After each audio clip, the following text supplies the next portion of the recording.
मंगलाचरण आप सभी की स्क्रीन पर आ रहा है ताकि आप आराम से देखकर भी बोल सकें। वीरम विशाल नयनम रत्तुप्पल कोमल समापायम तिविहेण पणम्यूण शील गुणाणम निसामेह शील गुणाणम निसामेह। यह शील पाहुड़ नामक ग्रंथराज है। इसकी रचना आज से लगभग 2000 वर्ष पूर्व आचार्य कुंद कुंद देव द्वारा प्राकृत भाषा में की गई है। इसमें 40 गाथाएं हैं, जिनमें से हम 34 गाथाएं पढ़ चुके हैं और आज हम 35 नंबर की 35 नंबर की गाथा पढ़ेंगे। कल जो हमने 34वीं गाथा पढ़ी थी उसमें हमने ये बात पढ़ी थी कि जो पंचाचार हैं वे यदि आत्मा के आश्रय पूर्वक हैं तो वे पवन सहित अग्नि के समान पुरातन कर्म को जला डालते हैं, नष्ट कर डालते हैं, अर्थात निर्वाण प्राप्त कराते हैं, मुक्ति प्राप्त कराते हैं। लेकिन यदि आत्मा का आश्रय ना हो, शील ना हो, तो वह समर्थ नहीं है। ये बात हमने कल पढ़ी और इसी के आगे इस 35वीं गाथा की उत्थानिका आज पढ़ते हैं। 35वीं गाथा की उत्थानिका में क्या लिखा है? आगे कहते हैं कि ऐसे अष्ट कर्मों को जिनने दग्ध किए वे सिद्ध हुए हैं। मतलब सिद्धों का स्वरूप बताया है। सिद्ध कौन है? तो कहते हैं जिन्होंने 8 कर्मों को जला दिया, नष्ट कर दिया, खिरा दिया, वे सिद्ध हैं। पढ़ते हैं गाथा। निदढ़ अठ कम्मा विषय विरक्ता जिदिंदिया धीरा तव विनयशील सहिदा सिद्धा सिद्धिम गदिम पत्ता। निदग्ध अट्ठ कम्मा, निर्दग्ध मतलब जला डाला है 8 कम्मा, 8 कर्मों को।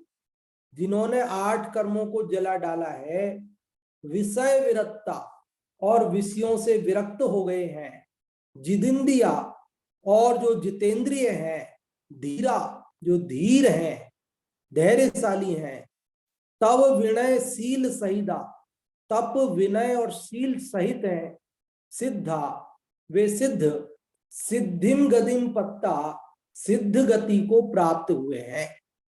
पूरी गाथा का क्या अर्थ हुआ कि जो जितेंद्रिय हैं, विषयों से विरक्त हैं, धीर हैं, तप विनयशील सहित हैं, उन्होंने 8 कर्मों को जला डाला है और उन्होंने सिद्ध गति को प्राप्त कर लिया है, वे ही सिद्ध हैं। ऐसा इसका सामान्य अर्थ है। फिर से एक बार बोलता हूं, फिर आप लोगों को कहता हूं बताने के लिए। जिदिंदिया जिन्होंने इंद्रियों को जीता, विषय विरक्ता विषयों से विरक्त हो गए, धीरा जो धीर वीर है, धीर धैर्यशाली है, तब विनयशील सहिता तप विनयशील सहित है, निदढ़ अट्ठ कम्मा 8 कर्मों को जिन्होंने नष्ट किया है, ऐसे सिद्ध सिद्ध गति को प्राप्त हुए हैं, वे सिद्ध कहलाते हैं। इस प्रकार का इसका गाथा का सामान्य अर्थ है। आप में से यदि कोई इस गाथा को पढ़ के देखना चाहते हैं या अर्थ बताना चाहते हैं तो आमंत्रित करते हैं। और नीलम जी आपका सबसे पहले रेजेंड हुआ है तो आपको अनम्यूट किया है, आप बताएं।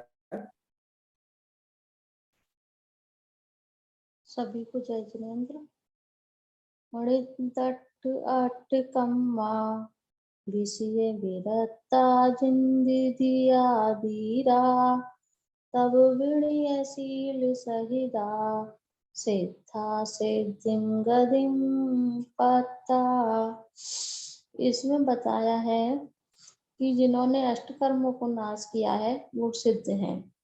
गाथा का अर्थ इस प्रकार है कि जो विषय विरक्ता, जो विषयों से विरक्त हैं, जिंदी दिया जिन्होंने इंद्रियों को जीत लिया है, धीरा धीर हैं, तप विनयशील सहित हैं, और जिन्होंने अष्टकम्मा जिन्होंने 8 कर्मों को नष्ट किया है, सिद्धिम गदिम पत्ता जिन्होंने सिद्ध गति को प्राप्त किया है, सिद्धा वे सिद्ध हैं। हाँ जी, बहुत अच्छा आपने इस गाथा का पाठ किया और अर्थ बताया। बहुत बहुत धन्यवाद। और अभी यहाँ से हिंदी अर्थ पढ़ने के लिए आमंत्रित करते हैं। यदि कोई आप में से हिंदी अर्थ यहाँ से पढ़ना चाहते हो तो भी रेज हैंड कर सकते हैं हिंदी अर्थ पढ़ने के लिए। हाँ जी, कोई यदि आप में पढ़ना चाहते हो। ये हर्षिता ने रेज हैंड किया शायद। हर्षिता, आप पढ़ें। जिन पुरुषों ने इंद्रियों को जीत लिया है, इसी से विषयों से विरक्त हो गए हैं और धीर हैं, परिचयादि उपसर्ग आने पर चलायमान नहीं होते हैं, तब विनयशील सहित हैं, वे अष्ट कर्मों को दूर करके सिद्ध गति, जो मोक्ष उसको प्राप्त हो गए हैं, वे सिद्ध कहलाते हैं।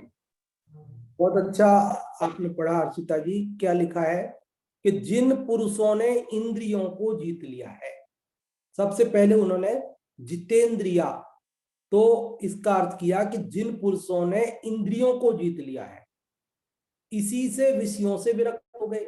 इंद्रियों को जीत लिया तो विषयों से विरक्त हो गए। और धीर हैं, धीर है का अर्थ किया है कि परिसह आदि उपसर्ग आने पर चलायमान नहीं होते। और आगे कह रहे तप विनयशील सहित है।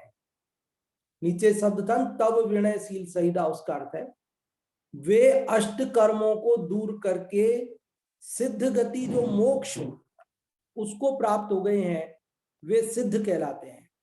तो इस प्रकार से इस 35वीं गाथा के अंदर सिद्धों का स्वरूप बताया है, सिद्ध बनने की विधि बताई गई है, और सिद्ध पद प्राप्ति का मूल कारण बताया गया है।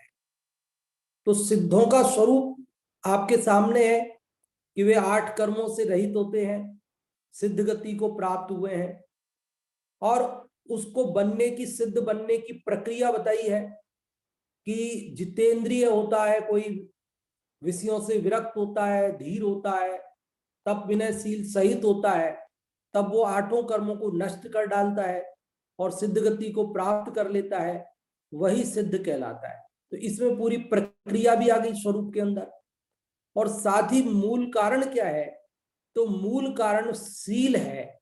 ये बात इसमें जितेंद्रिय शब्द के द्वारा और शील शब्द अलग से भी आया है, उससे पता चलता है। सबसे पहले जितेंद्रिय होना जरूरी है, क्योंकि जो इंद्रियाधीन है, जो विषयाधीन है, जो आत्मा का आश्रय जिसके नहीं है, वो कभी भी आगे नहीं बढ़ सकता। पहली शर्त है कि वो जितेंद्रिय हो, पहली शर्त है कि वो विषयों से विरक्त हो, पहली शर्त है कि उसके आत्मा का आश्रय हो।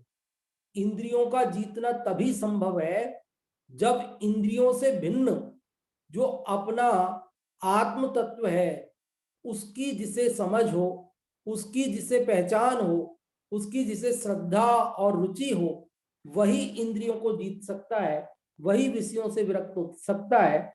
क्योंकि जिसे अपना स्वरूप मालूम नहीं है, वो तो इंद्रियाधीन है ही, वो तो शरीर को अपना मानता ही है, शरीर को ही मैं हूं ऐसा मानता है, और उसकी जो इंद्रियां हैं उनको तो वो सब कुछ मानता है। और इंद्रियों को जीतना ये आत्मा के आश्रय के बिना संभव नहीं है। तो ये जितेंद्रिय कह करके भी उन्होंने शील की महिमा कही है। शुरुआत ही यहीं से होगी कि सबसे पहले जितेंद्रिय हो, क्योंकि जो इंद्रियों के अधीन जीव है, इंद्रियों के अधीन मतलब स्पर्शन, रसना, घ्राण, चक्षु, कर्ण, ये जो 5 इंद्रियां हैं, इनके अधीन है।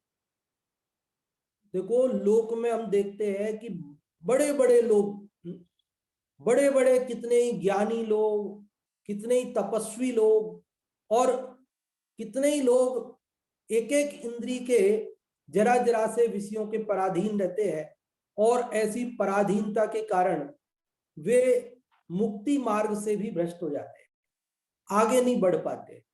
अन्य मत में तो आप टीवी सीरियल वगैरह में देखते ही होंगे कि बड़े बड़े तपस्वी जिन्होंने खूब घोर तप किए, और घोर तप करने के कारण इंद्र का आसन वहां पर कंपायमान हो जाता है। उनके यहाँ ऐसा बताते हैं कि वो इंद्र को चिंता हो जाती है कि अब ये इतना तप कर रहा है तो फिर ये यहाँ इंद्र बन जाएगा और मुझे ये सीट खाली करनी पड़ेगी।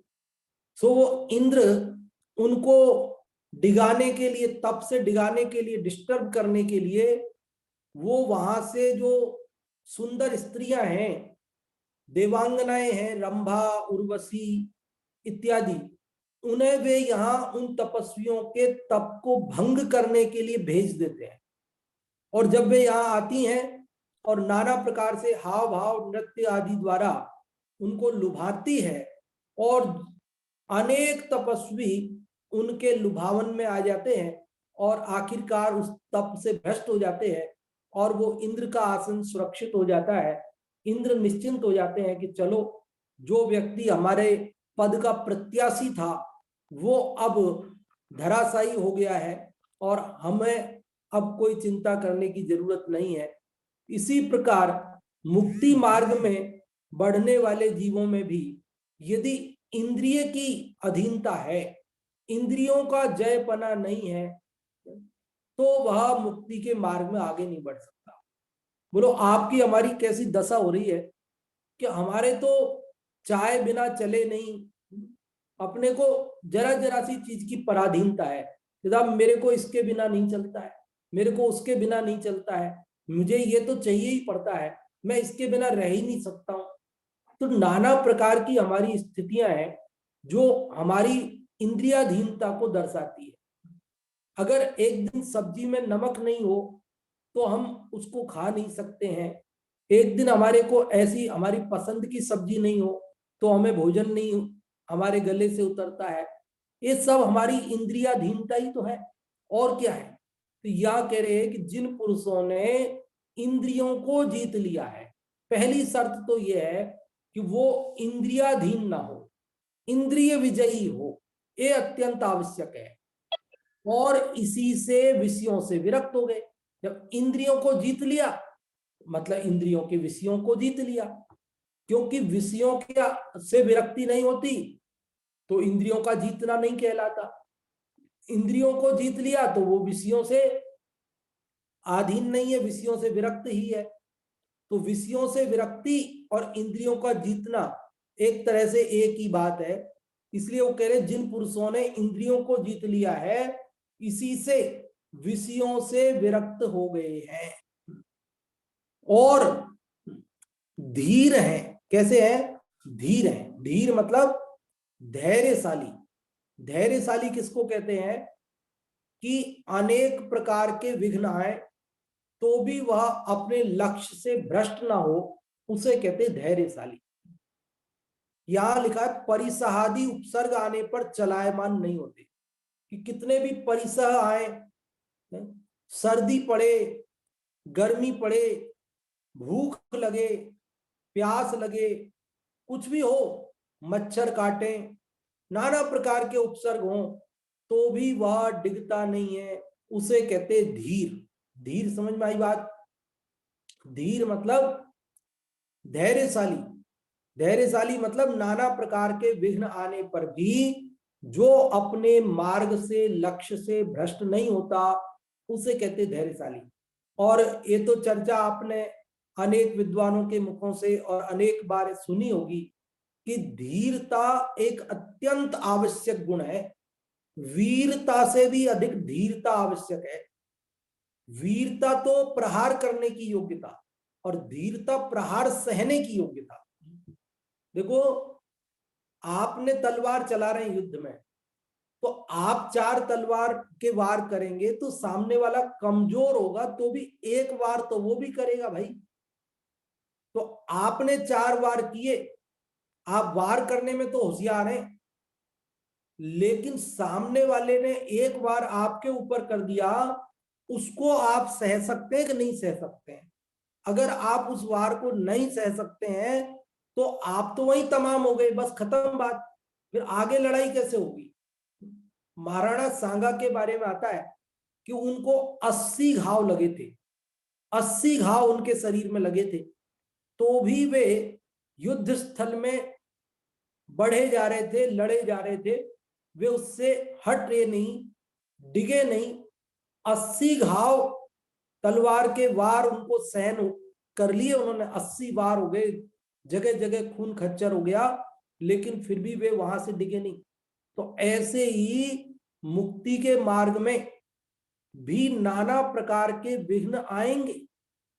कुछ प्राकृतिक विघ्न हो सकते हैं, कुछ उपद्रवियों द्वारा, मनुष्यों, तिर्यंचों अथवा अन्य कोई देवादि के द्वारा भी उपसर्ग किया गया हो सकता है। तो यदि हम डिग गए तो मोक्ष सिद्ध नहीं बनेंगे। इसलिए सबसे पहली ये भी बात है कि धीरता अत्यंत आवश्यक है। जैसे क्रिकेट का गेम होता है ना, क्रिकेट में तो बैटिंग तो सबको पसंद है, फील्डिंग करना कोई नहीं चाहता।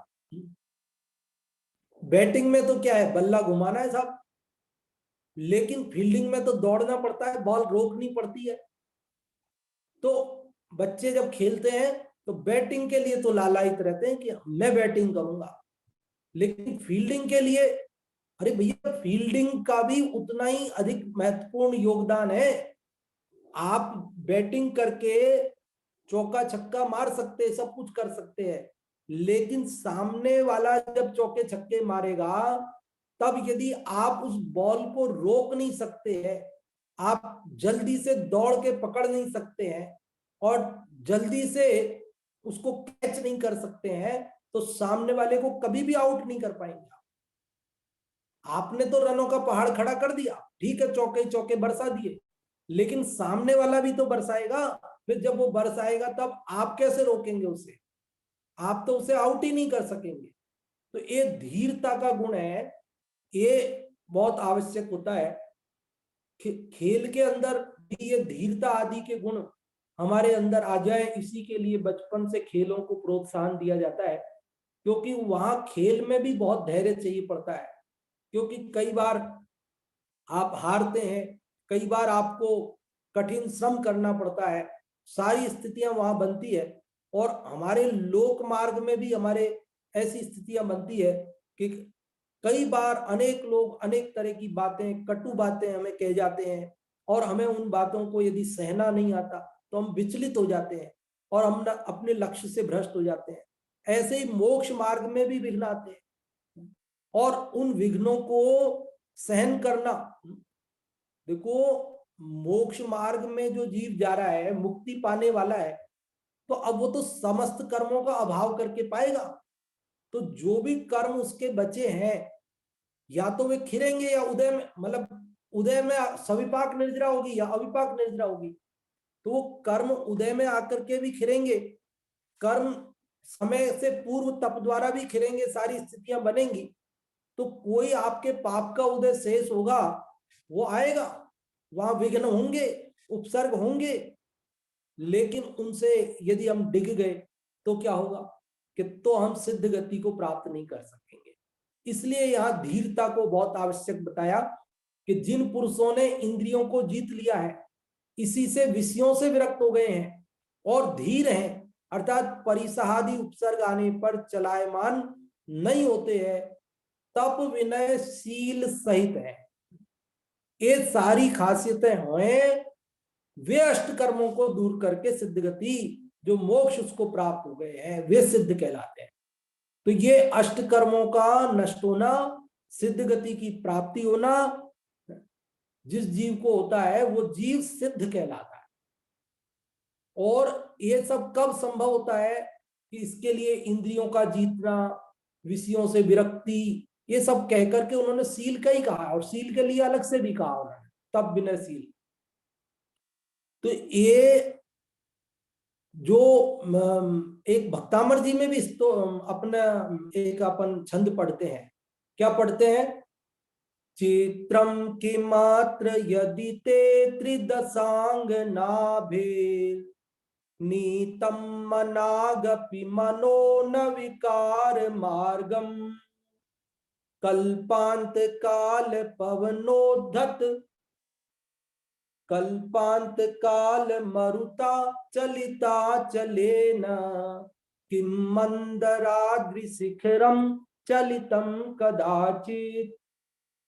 क्या बता रहे हैं कि कल्पांत काल की, प्रलय काल की हवाएं चलती हों और सब बड़े बड़े गाड़ी बंगले सूखे तिनके के समान उस बवंडर में उड़ते हों, ऐसा भयंकर तूफान चलता हो, लेकिन क्या सुमेरु पर्वत भी हिलता है क्या उससे?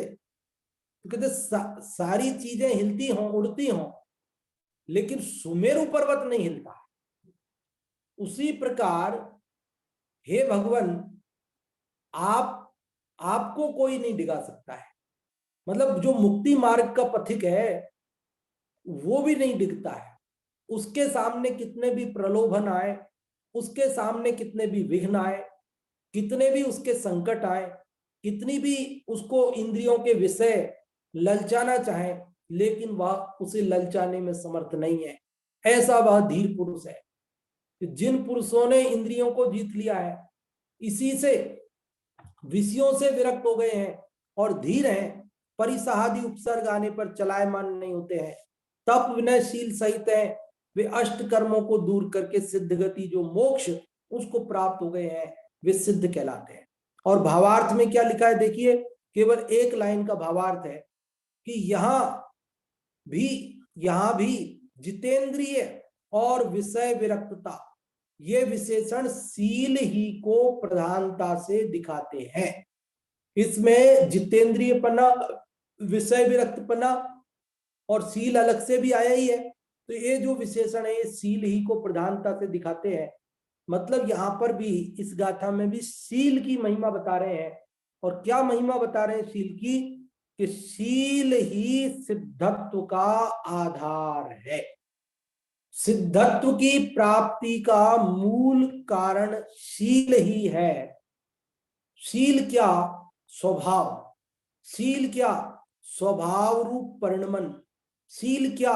शील स्वभाव का आश्रय, स्वभाव की रुचि, स्वभाव की श्रद्धा, ये जो है शील है। शील का अर्थ स्वभाव होता है ना, तो वो सिद्धत्व की प्राप्ति का असली उपाय है, वो उसका मूल कारण है, ऐसा यहां समझना चाहिए। और धीरता आदि अनेक गुणों के द्वारा वह जीव मुक्ति मार्ग में आगे बढ़ता है, ये सारी चर्चा आती है। इसके अंदर जो धीर के बारे में ये भी बात आपने सुनी होगी कि जो नाट्य शास्त्र में नायक के गुण बताए गए हैं, वहां 4 तरह के नायक बताए गए हैं। एक धीरोदात्त, एक धीरोधत्त, एक धीर ललित और एक धीर प्रशांत, 4 तरह के नायक बताए हैं। हीरो, कोई भी नाटक का, कोई महाकाव्य का कुछ भी हीरो होते हैं, नायक होते हैं, तो वो कैसे हो? ये 4 तरह के वो कह रहे नायक होते हैं। उनमें चाहे धीरोदात्त हो, चाहे धीरोधत्त हो, चाहे धीर ललित हो और चाहे धीर प्रशांत हो, आप देख रहे चारों में एक शब्द तो बदल रहा है और एक शब्द है जो नहीं बदल रहा है। चारों में धीर तो चारों में है, और जो बदल रहा है, एक में उदात्त, एक में उद्धत, एक में ललित और एक में प्रशांत, लेकिन धीर नहीं बदल रहा। धीर चारों में है। वो कह रहे कि उदार नहीं होगा, उद्धत होगा तो भी नायक हो सकता है, उदार नहीं होगा, उद्धत भी नहीं होगा, ललित होगा तो भी चलेगा। उदार नहीं होगा, उद्धत भी नहीं होगा, ललित भी नहीं होगा, प्रशांत होगा तो भी वो नायक हो सकता है। लेकिन कोई धीरता के बिना नायक नहीं हो सकता है। भले वो प्रशांत हो, भले वो ललित हो, उद्धत हो, उदात्त हो, लेकिन धीरता तो आवश्यक। बिना धीरता के कोई नायक, किसी कहानी का नायक, किसी कथा का नायक, फिल्म का हीरो नहीं बन सकता। धीरता के बिना काम नहीं चल सकता है। ये धीरता आदि गुणों की प्राप्ति होगी तभी जाकर के वह मुक्ति मार्ग में आगे बढ़ सकता है। और उसमें जितेंद्रियपना के बिना धीरता भी संभव नहीं है, क्योंकि इंद्रियों के अधीन होगा तो धैर्य कैसे रखेगा? जैसे ही इंद्रियों के विषय सामने आएंगे तो डिग जाएगा। वो धैर्य तो तभी धीर उस पर अडिग तो तभी रहेगा ना मार्ग पर कि जब वह इंद्रियों को जीत चुका है, जब वो विषयों से विरक्त है। अब उसे कौन डिगा सकता है? अब उसे कौन अधीर कर सकता है? वह तो अपने लक्ष्य को प्राप्त करके ही रहने वाला है, वह मार्ग से भ्रष्ट होने वाला नहीं है। तो यह शील की महिमा बता रहे हैं। धीरता आदि गुणों के द्वारा, जितेंद्रिय पने, विषय विरक्तता आदि के द्वारा वह मार्ग में बढ़ता हुआ मुक्ति को प्राप्त कर लेता है। और जो जीव ऐसे मुक्ति को प्राप्त कर लेता है वो क्या कहलाता है? सिद्ध कहलाता है। या और भी अनेक प्रकार के शब्द आए। एक अट्ठकम्मा, तो 8 कर्म आप सब जानते हैं, इसलिए मैंने उसको बताने की आवश्यकता नहीं समझी। 8 कर्मों के नाम ज्ञानावरण, दर्शनावरण, मोहिनी, अंतराय, ये 4 तो घाती कर्म कहलाते हैं और 4 अघाती कर्म में कहलाते हैं आयु, नाम, गोत्र और वेदनीय। इस प्रकार 4 प्रकार के अघाती। इस प्रकार 8 कर्म उनको जिन्होंने जला दिया। 8 कर्म मतलब सर्व कर्म है, क्योंकि 8 ही कर्म है। वैसे तो भेद करेंगे तो संख्यात असंख्यात भेद भी बनते हैं, और इन 8 के 148 कर्म प्रकृतियां गिनाई गई हैं, वो भी बहुत स्थूल रूप से है। बाकी उसमें भी भेद करेंगे तो बहुत भेद खड़े होंगे।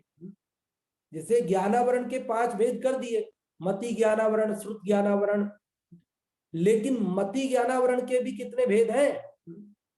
कि कोई वस्तु हमारे ज्ञान में कब आती है? जब हमारे को उस वस्तु संबंधी ज्ञानावरण, मति ज्ञानावरण का क्षयोपशम हुआ हो। इरेजर भी मैं तब जान पाऊंगा जब मुझे इस इरेजर संबंधी मति ज्ञानावरण कर्म का क्षयोपशम हुआ हो। अगर मेरे यहाँ मोबाइल संबंधी मति ज्ञानावरण कर्म का क्षयोपशम नहीं होगा तो मोबाइल यहीं रखा होगा मेरे पास, और मैं बोलूंगा मोबाइल कहाँ गया, मोबाइल कहाँ गया। फिर बच्चा बोलेगा कि ये तो पड़ा पापा, ये तो पड़ा मोबाइल। तब ये पड़ा मोबाइल, लेकिन यहाँ पड़ा मेरी आंखों के सामने, और फिर मेरे ज्ञान में नहीं आ रहा, क्योंकि तत्संबंधी मति ज्ञानावरण कर्म का क्षयोपशम नहीं हुआ। जब क्षयोपशम होगा तभी वो जानने में आएगा। तो भेद करेंगे तो मति ज्ञानावरण कर्म के भी कितने भेद हो जाएंगे बताओ आप?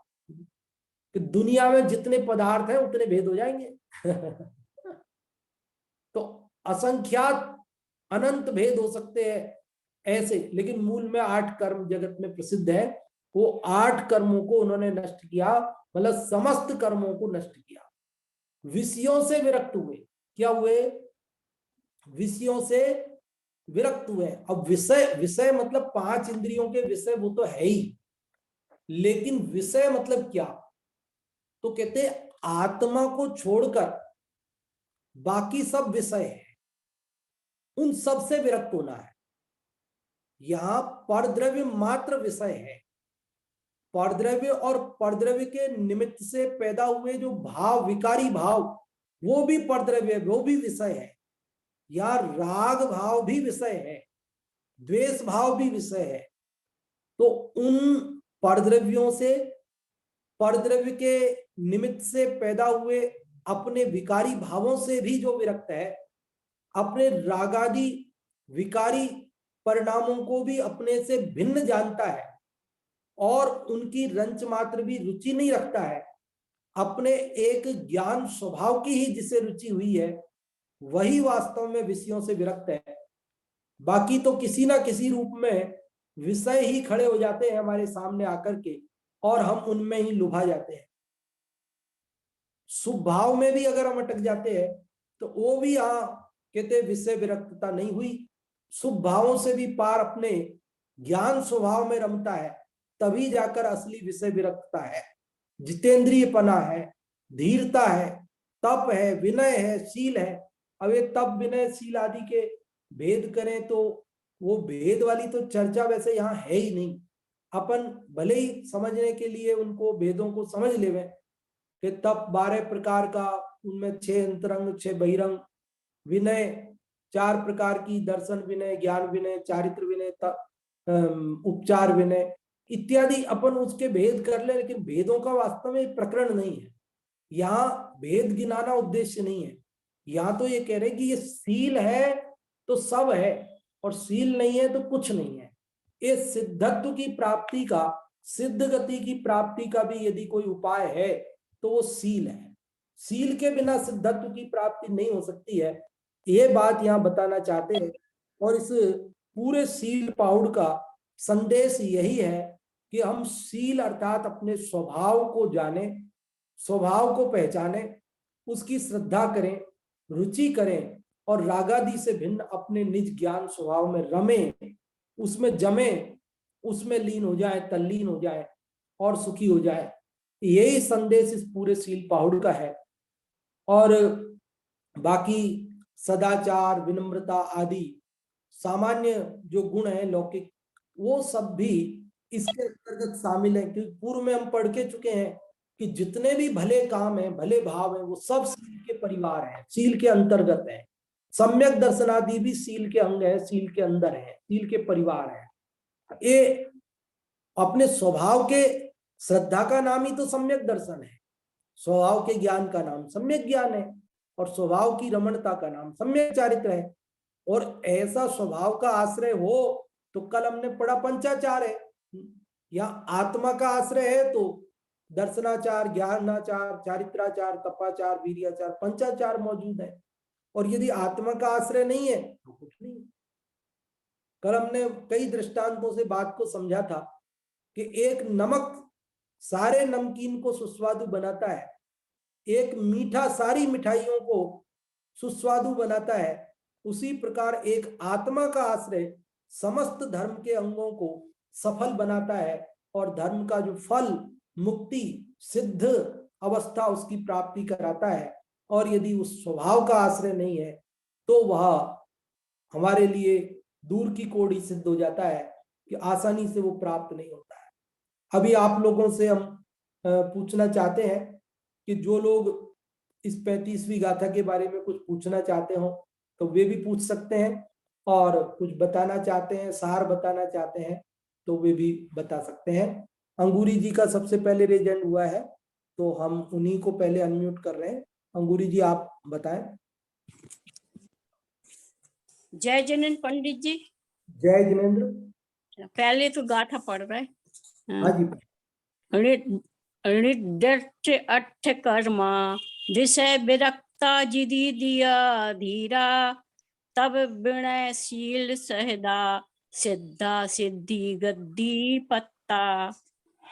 इसमें बताया है कि जिन पुरुषों ने इंद्रियों को जीत लिया है, मतलब 5 इंद्रियों को जीत लिया है और इसी से विषयों से विरक्ति, और 5 इंद्रियों के जो विषय हैं उनसे इंद्रियों को जीत लिया है तो वे 5 इंद्रियों के विषयों से विरक्त हो गए हैं।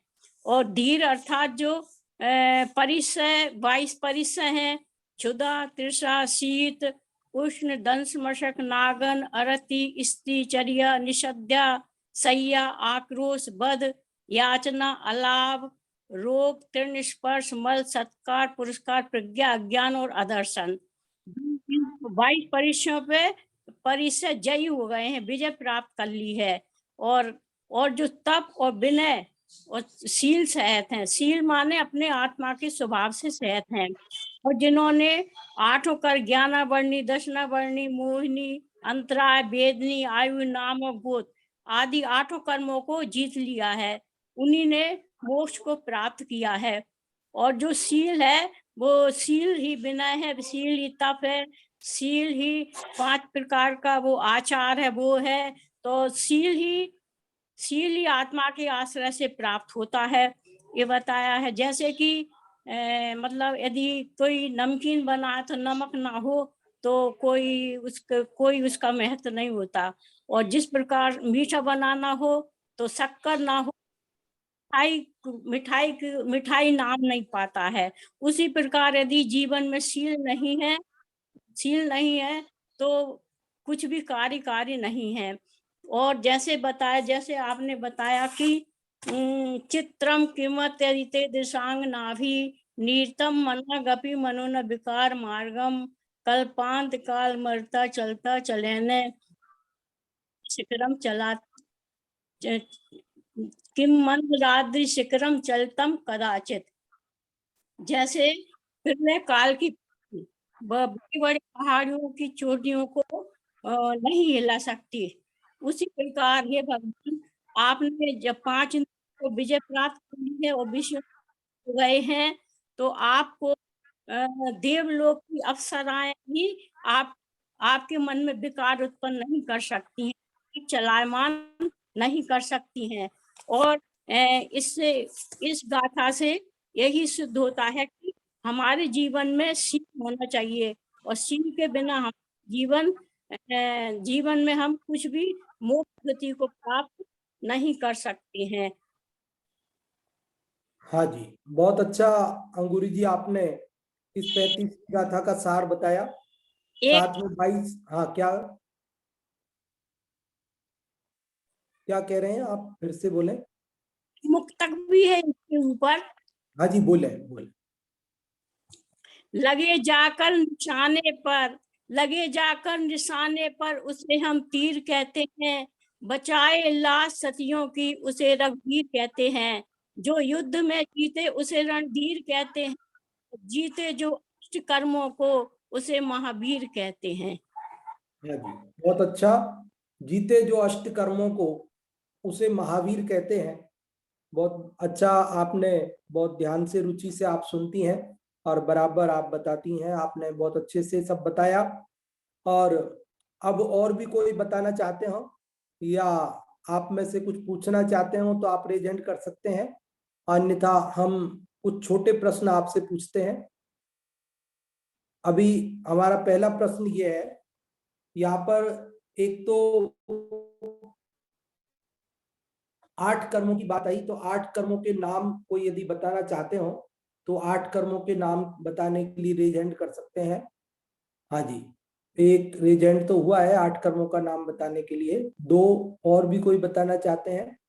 हाँ जी, तो इन दोनों में से 3 हो गए हैं। मुन्नी जी, आपको अनम्यूट किया, आप बताएं। हाँ जी। जय जयंत पंडित जी, आंखों का ऑपरेशन हुआ ना? हाँ जी, आंखों समझ का गया ऑपरेशन मैं, हुआ। समझ गया, काला चश्मा लगा है जो। हाँ जी, बताएं। हाँ जी, बताइए। मुन्नी जी का नेटवर्क चला गया या कुछ प्रॉब्लम है शायद। अपन और किसी को पूछ लेते हैं, और भी अनेक लोगों के रेज हैंड है, तो हम एक बार अभी नीलम जी आपसे पूछ रहे हैं, आप बताएं।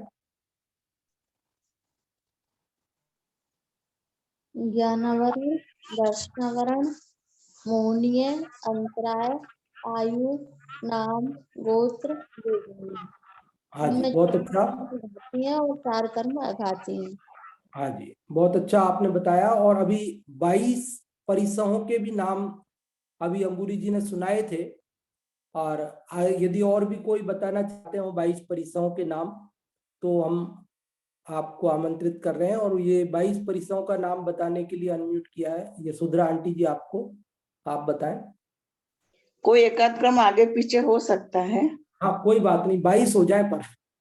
क्षुधा, त्रसा, शीत, उष्ण, दंस मसक, नग्नता, स्त्री, अरति, चर्या, निषिद्ध, सैया, आक्रोश, वध, याचना, लाभ, रोग, तृण स्पर्श, मल, सत्कार, पुरस्कार, प्रज्ञा, अज्ञान और अदर्शन।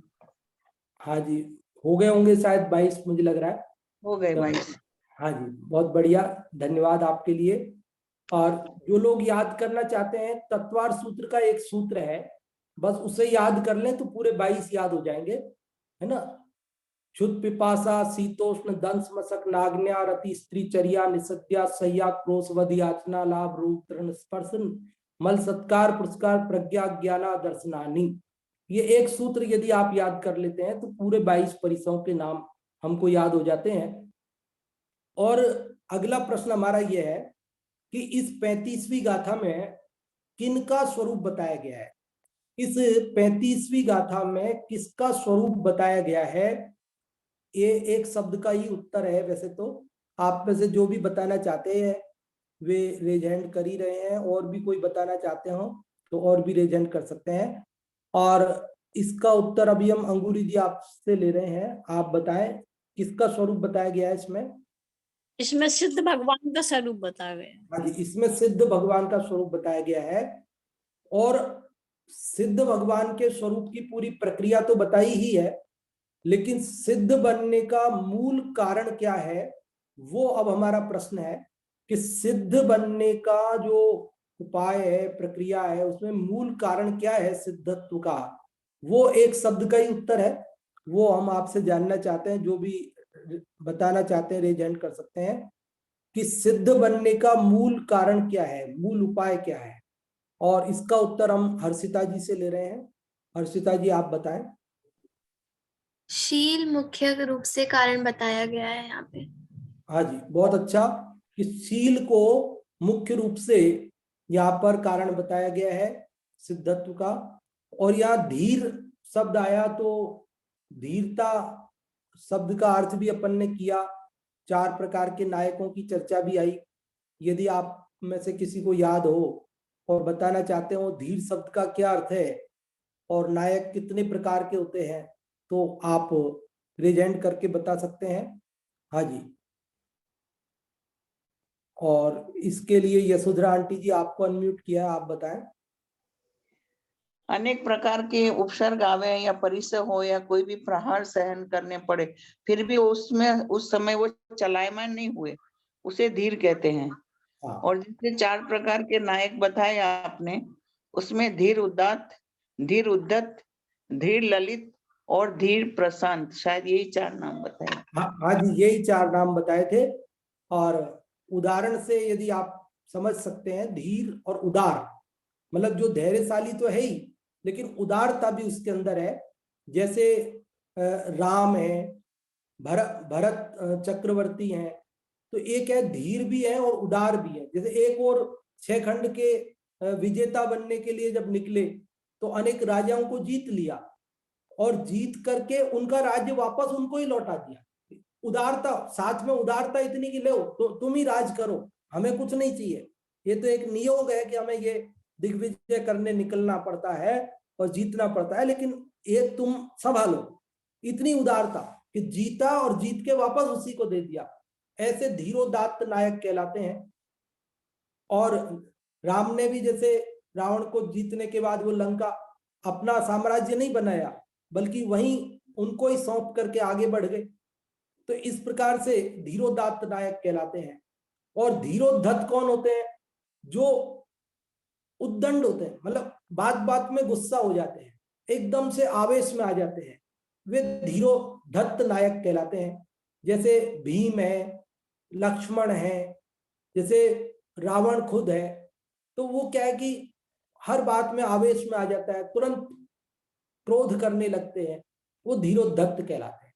और धीर ललित, जिन्हें ललित कलाओं से बहुत प्रेम होता है, मतलब ऐसे राजा नायक जो कलाओं को पसंद करते हैं, नाना प्रकार की कलाओं में, संगीत आदि में रुचि रखते हैं, ऐसे धीर ललित नायक कहलाते हैं। और इसमें हम श्री कृष्ण आदि का उदाहरण ले सकते हैं कि वो धीर ललित की श्रेणी में जा सकते हैं। और एक कौन से रह गए, धीर प्रशांत, मतलब जो धैर्यशाली है और बहुत शांत है, बहुत शांत है। इनको, इसमें हम महावीर स्वामी को उदाहरण ले सकते हैं। महावीर स्वामी है, वो धीर भी है और प्रशांत है, बिल्कुल शांत प्रकृति के हैं, किसी से कोई लेना देना नहीं, अपने आत्म ध्यान में निमग्न रहने वाले। तो इस प्रकार से आज अपन ने इस शील पाहुड़ के 35वीं गाथा की चर्चा की। अभी समय अपना पूर्ण हो गया। दूसरी कक्षा के लिए आमंत्रित करते हैं पंडित जी साहब को। कोटा से जय कुमार जी साहब पधारें और नाटक समय सार जी की कक्षा प्रारंभ।